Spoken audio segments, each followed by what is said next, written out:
It's Tuesday morning. After a long gap வீட்டுக்கு போயிருந்தேன். வீட்டுக்கு போனோடனே ஃபஸ்ட்டு மணி பிளான் இருக்கான்னு தான் பார்த்தேன். ஏன்னு பார்த்தீங்கன்னா 1 மாதத்துக்கு அப்புறமா வீட்டுக்கு போகிறேன்.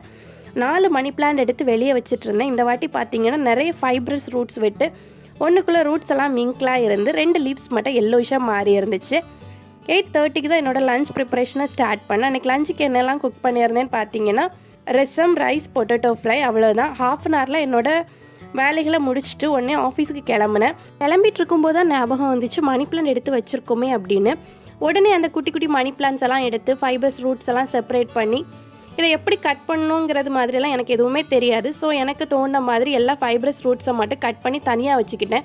இதை கட் பண்ணலாமான்னு கூட எனக்கு தெரியாது. இருந்தாலும் எனக்கு வீடியோ பார்க்குறதுக்கு டைம் இல்லை. ஸோ நமக்கு தெரிஞ்ச மாதிரியே பண்ணி வச்சுட்டு போயிடுவோங்கிறதுனால எல்லா பிளான்ஸையும் கட் பண்ணி தனித்தனி பாட்டிலில் கிட்டத்தட்ட 6 பாட்டிலில் போட்டு வச்சுட்டு ஆஃபீஸ் போயிருந்தேன். மணி பிளான்ஸோட ரூட்டை கட் பண்ணலாமா கட் பண்ணக்கூடாதான்னு கமெண்ட் பண்ணுங்க.